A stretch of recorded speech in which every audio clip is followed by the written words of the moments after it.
Tšauki tšau. Täna on mul sulle üks ka jälle huvitav küsimus. Kas sa oled kuulnud väljendit anna ja sulle antakse? Või siis on isegi kirjutatud raamat sellel teemal. Anna ja võtta. Võib-olla oled lugenud. Aga mul on küsimus. Kuidas sul päriselt on? Oled andnud, aga kas sa oled päriselt saanud? Ja see on minu arust üks väga-väga suur teema ja huvitav teema loomulikult. Sellepärast, et mina olen elus kogenud väga palju seda, et annan ja annan ja annan ja annan niimoodi, et veri on ninast väljas. Aga kurat, no vähe tuleb tagasi. No ei tule kuidagi moodi nii palju tagasi, kui tegelikult selle panuse eest võiks tulla. Ja mis siin taga on? Ma olen seda palju analüüsinud, selle peale mõelnud, et miks see nii on, miks on nii. Ja võtame näiteks sellise olukorra, et no nii, kus ma nüüd olen siis? Seda ma kartsin, et hakkab meid segama. Ma juurdan edasi, sest ta tuleb jookseb mulle järgi. Aga mis selle taga on? Et ma annan ja annan, aga justkui tagasi nagu ei saa. Ja hästi tüüpiline näide, võtame karjääri. Seda võib rakendada, seda tõekspidamist või teadmist, et anna ja sulle antakse, sest võib ka rahasse on ju vabalt pöörata, aga räägime täna natukene teises kontekstis ka, et seda rahast nii-öelda kaugemale ka vaadata. Ja mis teema on?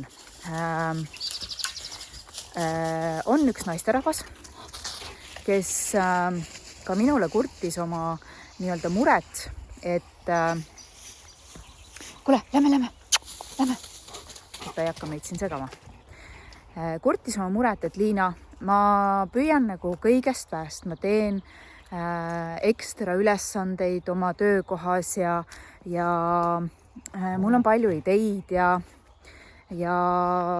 ma iseenesest armastan seda, mida ma teen, aga keegi nagu ei märka mind. Ja ta ei jaksa enam, et ta on juba väsinud tegutsemast nii-öelda. Siis mõtlesin, et okei, natukene veel arutasin ja mis seal taga oli. 2 asja, mis on valdavalt selle sama teema taga, et kui sina tunned ka, et sa annad ja annad, aga vastu nagu väga ei saa, siis 2 asja, millena on vaja mõelda. Esiteks on see, et sa juba välja annad selle mõttega, et vastu saada. Ja vaata, kui sa annad välja selle mõttega, et vastu saada, siis mis seal taga on? Sinu nii-öelda alateadlik fookus on ikkagi millel? Puudusel. Mul ei ole piisavalt. Ja selleks, et mul oleks rohkem, ma pean andma. Pean on seal taga. Ma pean andma. Ja mis me teame? Et kui me tegutseme puudusest tulenevalt, siis mida me omale nii-öelda siis juurde manifesteerime, ongi siis see, et saamegi seda piskut, saame veel tunda seda puudust ja ei tule ka karjääris neid tulemusi, mida me siis võib-olla ootame ja tahame. Eks? No võt, see hull ei lase mul täna. See on minu Maks vahelduseks teile, jah. Kes veel ei tea, siis kutsun teid kõiki Instagrami ka, et seal ma jagan oma hommikuid ja Maks on seal päris tihe tegelane. Metsas me käime.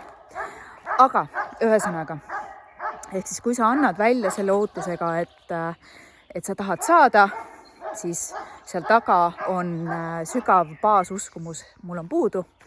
Ja ma tegutsen ainult selle ajandil, et oma puudust vältida, aga kuna fookus on puudusel, siis ainult seda sa omale juurde saadki.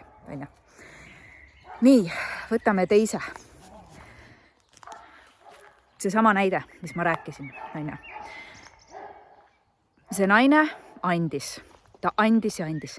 Ja mis ta ütles? Mind ei ole märgatud.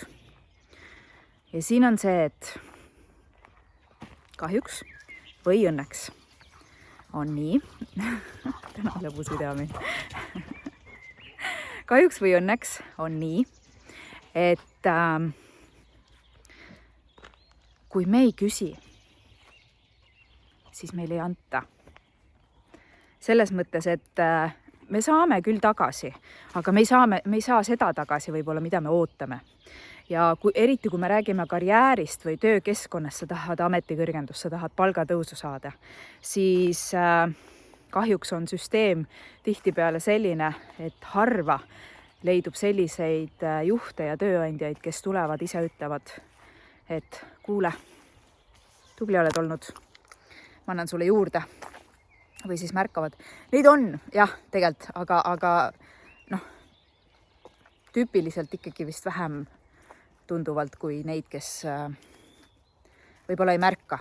Nad ei ole halvad inimesed, aga kas nad siis arvavad, et neil ei ole võimalust või nad lihtsalt ei märka, on ise ka nii-öelda oma teemades hõivatud ja kinni.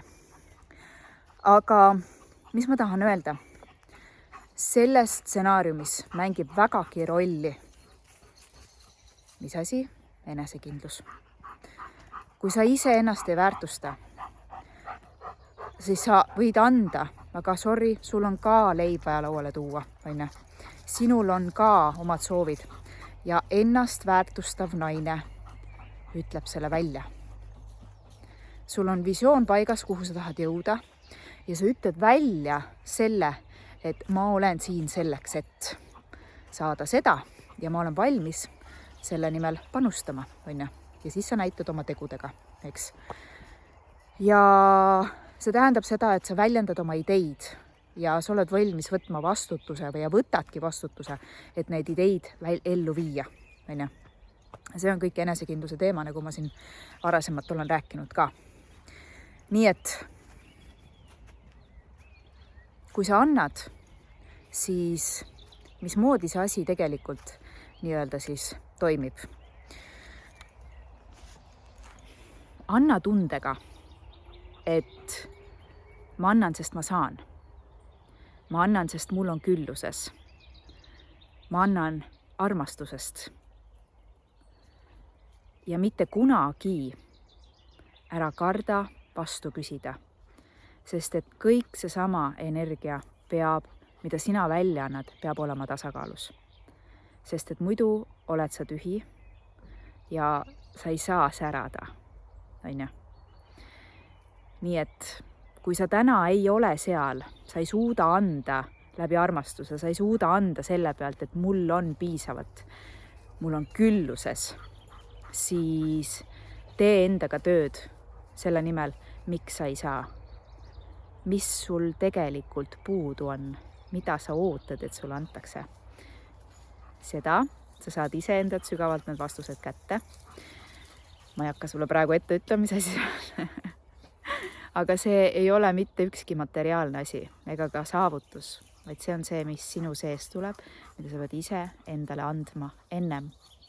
Ja siis annab seda ka maailm sulle peeglina vastu. Ja et enesekindlus on see teema, eneseväärtus on see teema, kus sa jällegi pead tööd tegema ja kui sa teed seda tööd, siis oskad sa ka vastu küsida. Ja mina küsin ka, mitte sellepärast, et ma tahaks väga sult midagi saada, vaid ma päriselt ka hoolin, et sul läheks hästi. Nii et ma tean iseenda pealt, et enesekindlus on see teema, mis meid edasi viib ja kõik see enesearmastus, eneseväärtus sinna ja siis hakkab maailm peegeldama, nagu ta mulle peegeldab. Ja sellepärast ka ma tegin selle enesekindluse koolituse ja selle lingi saad sa video alt kätte. Ilusat alanud nädalat sulle, anname läbi armastuse ja kohtume järgmisel nädalal. Tšau!